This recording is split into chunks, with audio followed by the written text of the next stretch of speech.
मैं हूं गीतांजलि। सीधा रुक करें चुनाव आयोग की प्रेस कॉन्फ्रेंस की ओर। Will go poll this time. These includes 40 assembly constituencies in Goa, 60 assembly constituencies in Manipur, 117 ACs in Punjab, 17 ACs in Uttarakhand, and 403 ACs in Uttar Pradesh.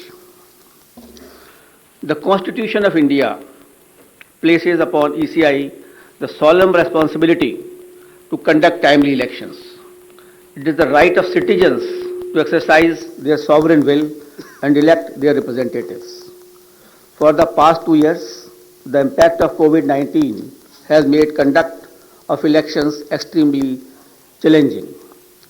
All those present here today and those listening to us have been part of this journey, full of trials and tribulations. It is our duty to see how to conduct elections in a manner that protects both the voters and the vote. As the country faces a surge of COVID cases and emergence of a new variant, Commission would like to explain in some detail the new protocols that have been put in place for conducting forthcoming elections in a free, fair, participative, accessible and safe manner.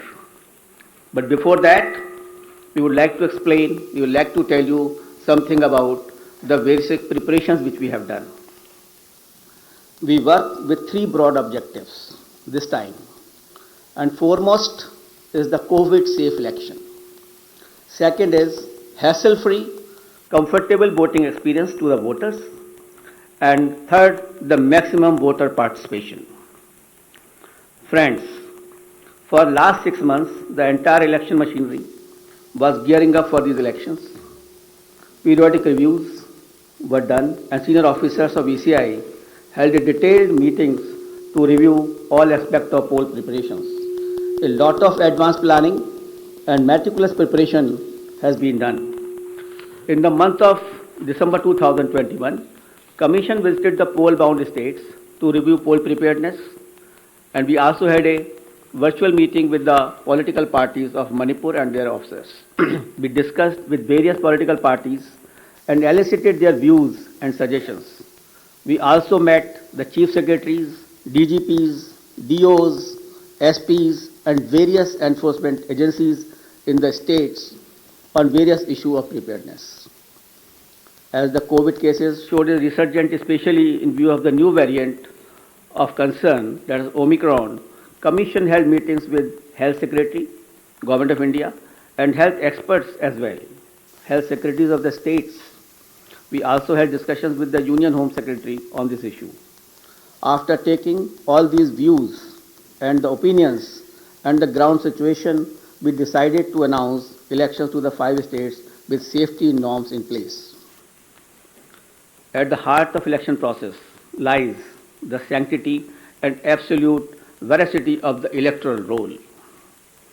Subsequent to the recently conducted special summary revision exercise, the final electoral roll has been published on 5th January 2022 with 1st January 2022 as a qualifying date and is available to all political parties. Commission laid emphasis on registration of new age voters, women, and persons with disabilities. A total number of 18.34 crore electors, including service voters, will take part in this election, out of which 8.55 crore are women electors.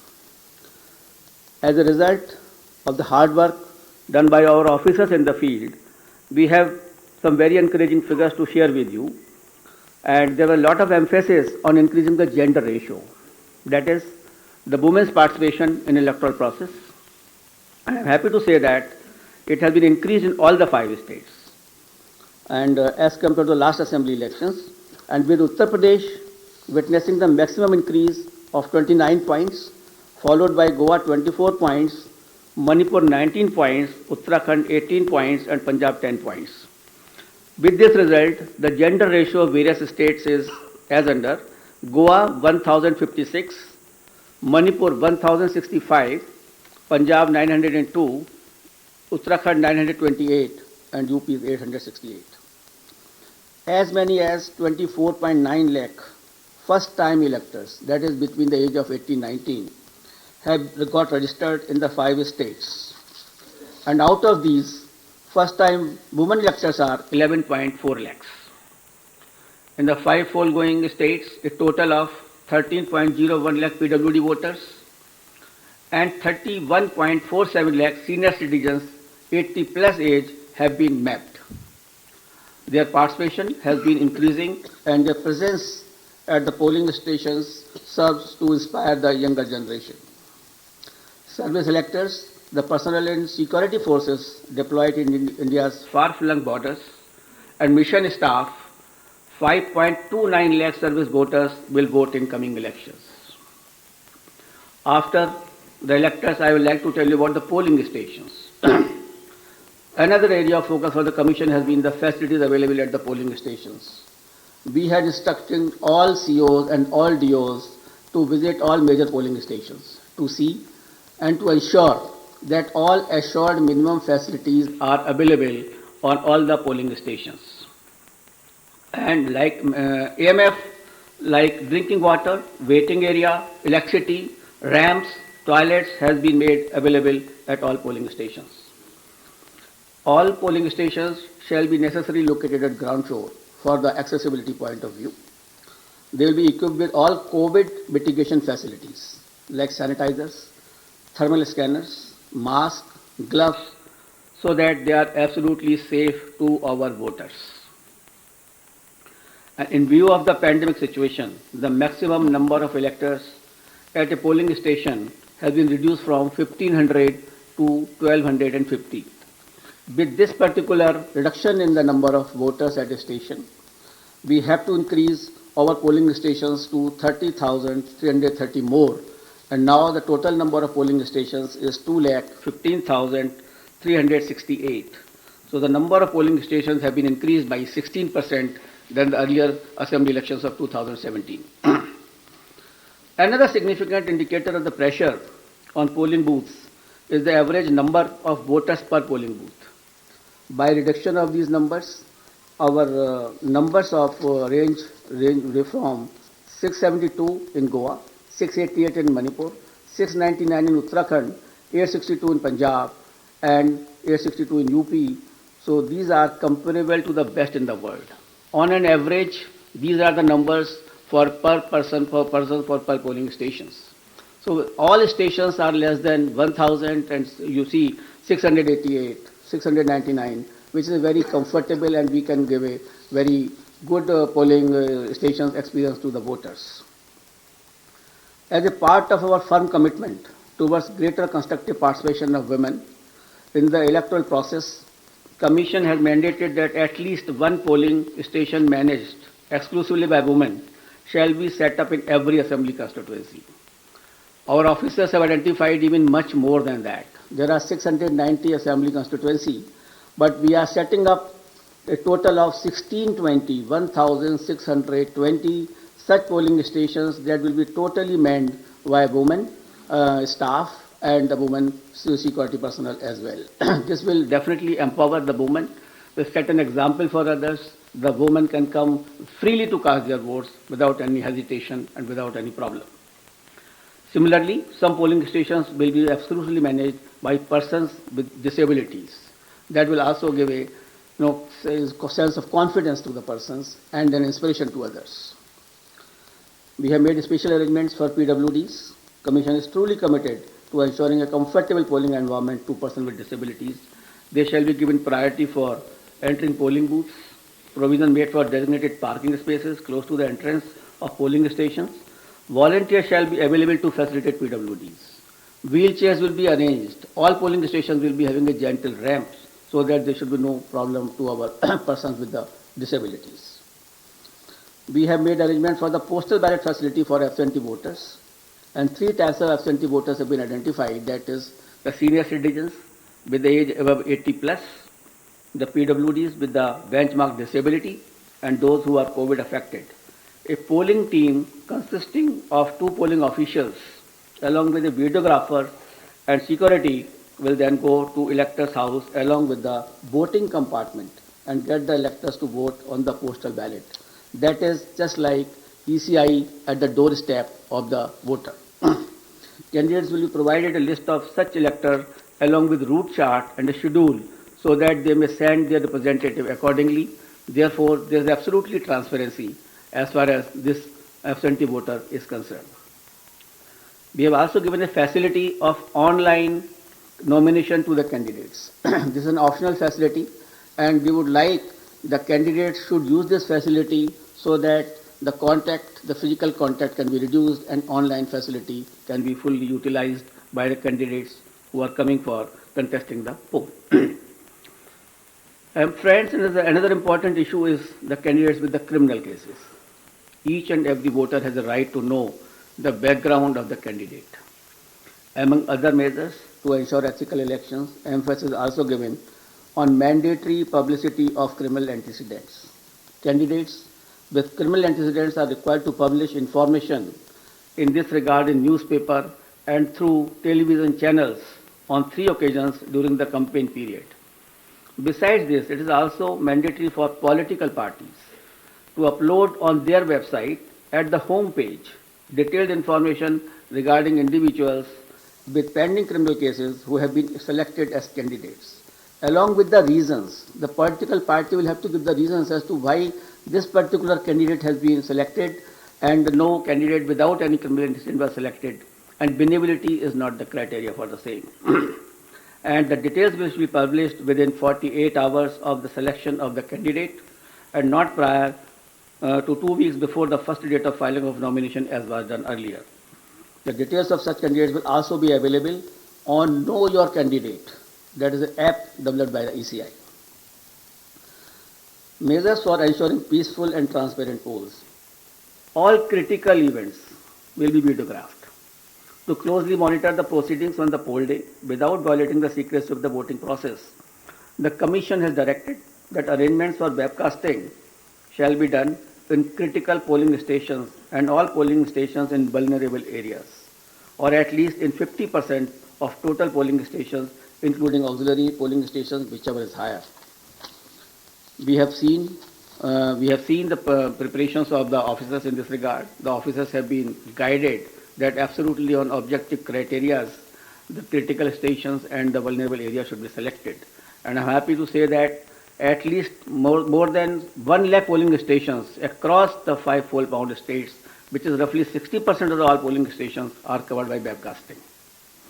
To ensure further transparency, the officers of the civil services drawn from IAS, IPS and IRS and other account services shall be deployed as central observers in the coming elections.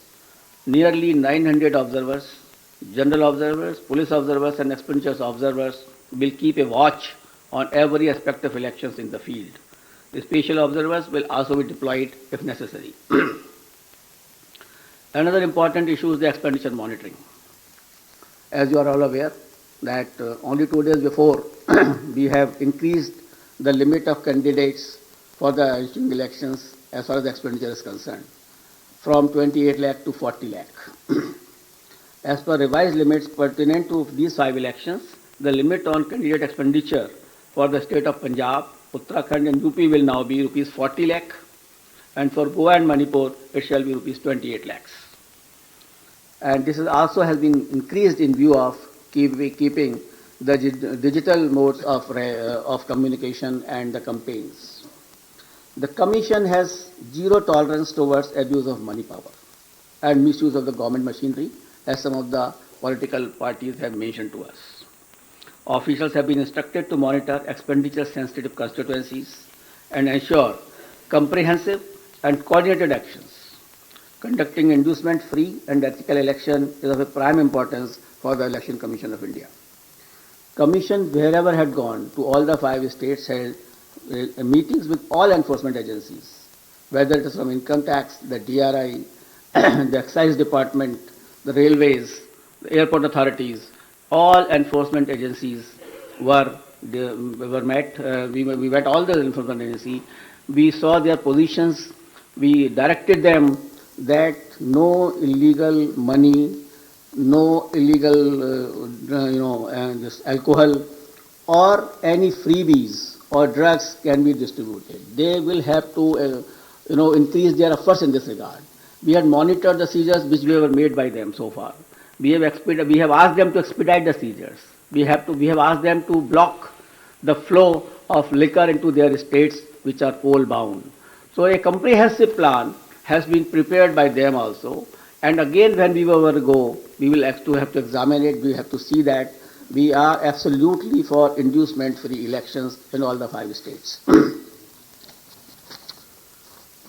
Voter EVMs in all the polling stations, the EVM and VVPAT will be utilized, and Commission has already made arrangements to ensure availability of an adequate number of EVMs and VVPAT for the smooth conduct of elections. I'll also mention about the important IT tools which are important for the election purposes. And the first is the Suvidha app, which has been developed for all political parties, and they can fix their campaign areas. They can ask for the grounds through that app. They need not to require to go to any place, to the DO's office, or there's an app on which they can directly apply. And the PWD app is also there for the person with disabilities, and definitely they can ask for the wheelchair, the free transport facility, and whichever facility they require, so that they can facilitate their movement to the polling stations. An important app is the C-Vigil application. We would like, for any election purpose, it is Jan Bhagidari, the pupil participation, which is important for any good election.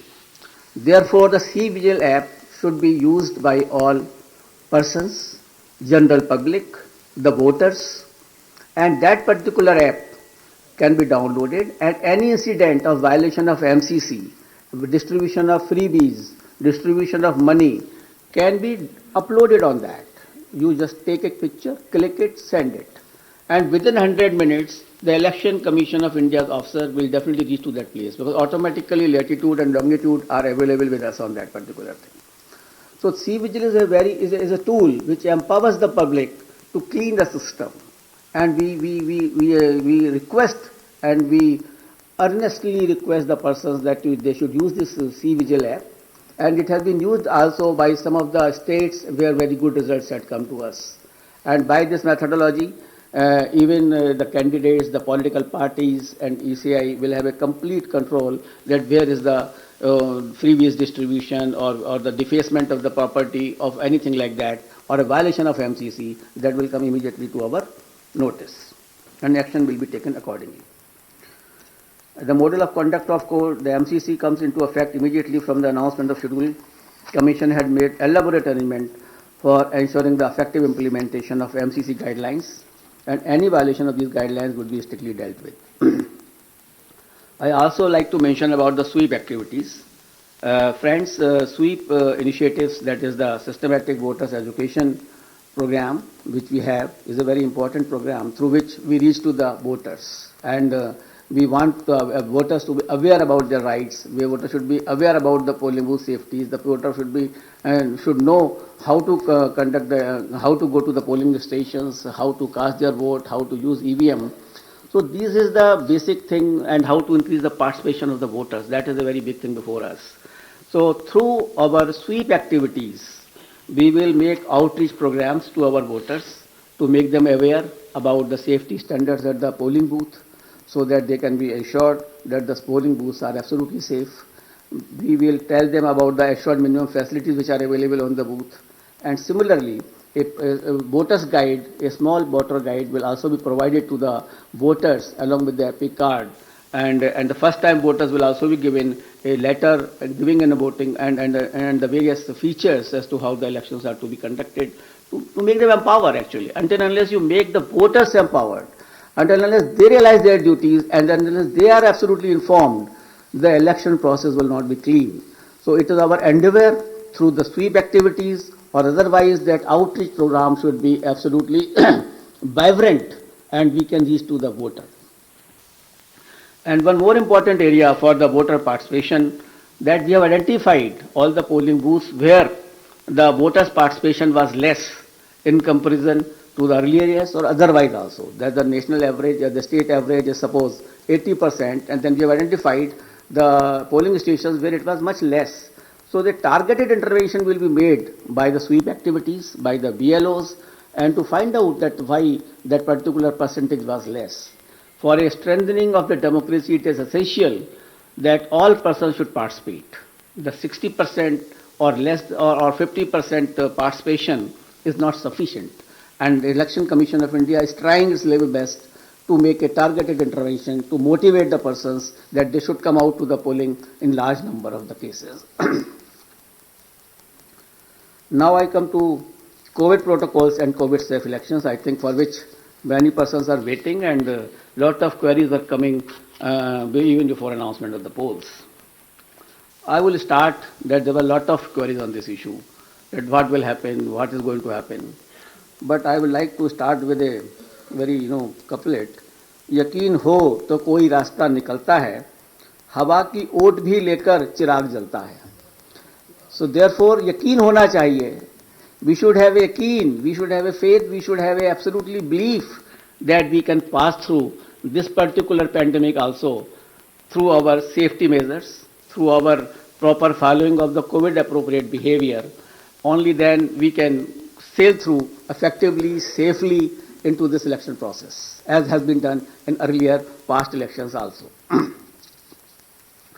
The decision to go ahead with scheduled elections was taken after much deliberation, discussions, and careful analysis of the ever dynamic situation. The situation is very dynamic. It is not static. Nobody can predict. Nobody could have predicted earlier also, a month before. So the situation is very, very dynamic. Let me go back to the Constitution of India on this issue. Article 172(1) states clearly that every legislative assembly of every state, unless sooner dissolved, shall continue for 5 years, and no longer. So the period of any constituency is only up to 5 years and no longer. Any postponement of the assembly may result in a situation which denies people of that state the right to elect an accountable government of their choice. The government will have to be of their choice. It is a democratic process. Democracy forms part of the basic structure of the Constitution, and holding of timely election is the essence of maintaining democratic governance, and this task has been given to the Election Commission of India to hold timely elections. Commission has directed that all central state government officials deployed for election duty shall be doubly vaccinated. So all the officials who will be on the election duty will be doubly vaccinated. On the recommendation of the ECI, the Union Health Ministry has issued orders on 8 February 2021 that all election officials and employees will be treated as a frontline workers, and all eligible officials shall be given a precautionary booster dose accordingly. So these persons will also be given a booster dose, the precautionary dose also.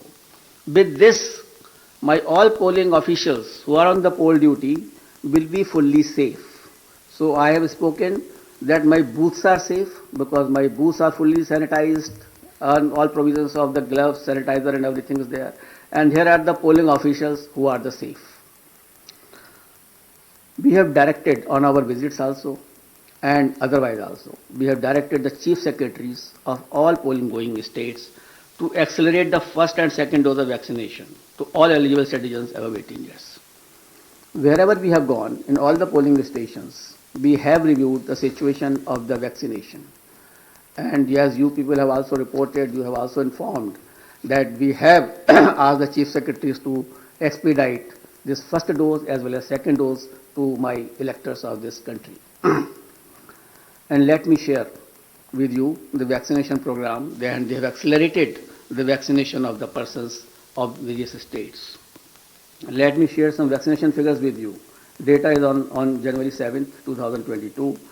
In Goa, more than 95.8% people have been vaccinated with both the doses. So almost all population of Goa has got double vaccination. And in Uttarakhand, people have got 99.6% people have got their first dose and 83% have got the second dose. So in Uttarakhand also, the large number of population is vaccinated. In Uttar Pradesh, which was lacking earlier, but after our interventions and after our discussions over there, 90% population had been administered first dose, and more than 52% had taken both the doses. In Punjab, 82% had been given the first dose of vaccination, and 46% covered by both the doses. In Manipur, 57% had been jabbed with the first dose, while 43% had been administered both the doses.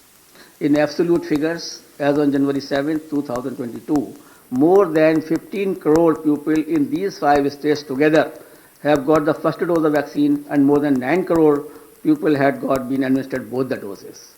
So this was regarding the safety of electors. There are 3 components of the elections: polling booth, polling officials, and the electors. So the Commission has taken steps that all these 3 should be the safe area. As far as the electors are concerned, most of the persons have got the vaccination, as I have just mentioned to you. The polling officials are doubly vaccinated with the booster dose also. Polling stations are safe, as I mentioned to you, that all sanitizations have been done. And before polling also, all polling booths will be fully sanitized. We have also seen the positivity rate of these states.